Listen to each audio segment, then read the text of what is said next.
Hey everyone, this is Boogie, and welcome back to Alchemy Stars. We were very successful in our summons last video and managed to pull Reinhardt. I'll go over her kit, playstyle, and recommend some units to pair her with. Let's start with her equipment, Power of Illumina. She gains Finale, a stacking attack bonus that increases her attack by 3% at the end of each round. This stacks up to 20 points. She also applies this buff to Thunder or Illumina Federation Aurorians, but for half the bonus based on their attack stat. Key word in that description is at the end of each round, meaning you do not start with any finale stacks at the start of the battle. Rather, you start accumulating stacks at round 2. Moving on to our active skill, Illumina Finale. Upon activation, you can select up to 4 tiles and summon air raid beacons on those selected tiles. Also, she enters the finality state, where she instantly gains 5 stacks of finale and her normal attacks can hit diagonally. Meanwhile, her chain combo also targets the air raid beacons, dealing half the damage on the selected tile and the 4 tiles surrounding it. However, if the same tile is damaged multiple times by the enhanced chain combo, each following final damage is reduced by 20%. Lastly, the finality state lasts for 2 rounds.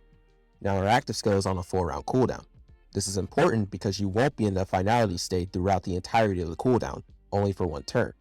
Basically, you have a 3-round cooldown in between active skill uses, meaning you'll see 2 rounds of burst and 3 rounds of downtime.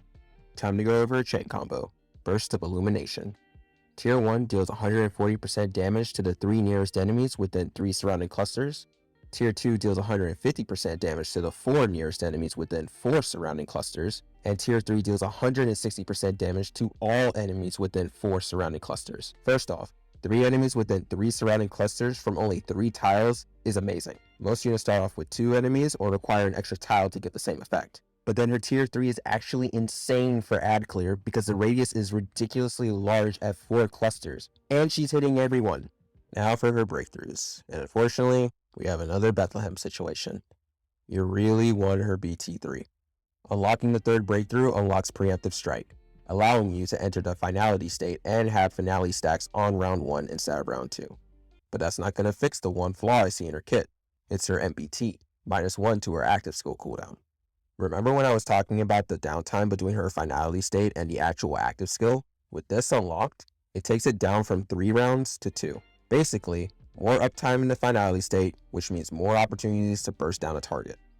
Honestly, both breakthroughs are worth it, but BT3 is the most important since I can't see any enemy standing after 15 rounds with her on the field. In most cases, you're going to end the fight before you see her damage really amp up, along with your allies. But in endgame level content where the battle can draw out past 5 rounds, oh, you're in for a treat. Quick shout out to Reanimu and the whole team over at Team Bethel Frankel for putting together this massive damage spreadsheet, and thank you to Fourmana for giving me permission to share this with you all in the first place. I'll make sure to link everything in the description and in a pinned comment below.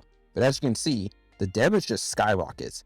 Even without breakthroughs, her levels are comparable to Sinza's defense shred, who's also a top tier DPS unit. The combination of her sniper nature during downtime coupled with her almost detonator-like burst nature while in the finality state makes her one of the best units in the game. At least the best Thunder Sniper, but that's not really a flex.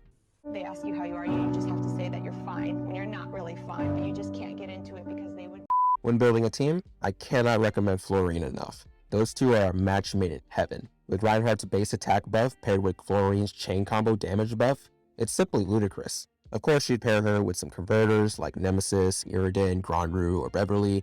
Slotting in extra DPS is usually the way to go, and units like Requiem and Michael make a nice pairing. If you decide to forego the Thunder team, you could run her as an off-element captain for Forest with Hero and Sabon as your converters, as well as run her on a fire team as your secondary DPS paired with Calron or Graham. But I don't recommend this as she benefits greatly in the captain position due to her diagonal attacks while she's in the finality state. So my final thoughts. Not gonna lie, I initially thought she was underwhelming based on her slow startup. Coupled with my account and how quickly fights end, it almost felt like she was just another mediocre sniper. But now that I tried her out in some meaningful content like Spire, I can definitely see that I was wrong. If you have a Thunder team already built, I highly recommend summoning for her, especially if you have Florine. I mean, at that point, you have no choice.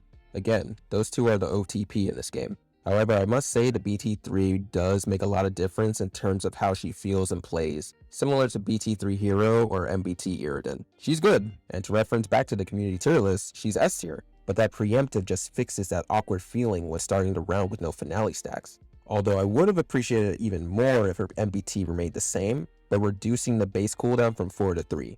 That way, it's just one round of downtime in between finality state uses. The anniversary is still underway, so you have plenty of opportunities to pull her and maybe her BT3 if you're lucky. So best of luck. And with that, that's the end of today's video. Again, huge shoutouts to Reinhardt, Fourmana, and Team Bethel Frankel for the damage spreadsheets. Those guys are legendary. But before you go, I'd like to formally invite you all to my Discord where we can continue the conversation and hang out outside of videos and live streams. About 20 of you have already joined, and I greatly appreciate that. You guys rock, and I can't thank you enough. If you enjoyed and found this informative, make sure to like and subscribe to stay connected on Alchemy Stars. Have a great rest of your day. I'll see you in the next one. Peace.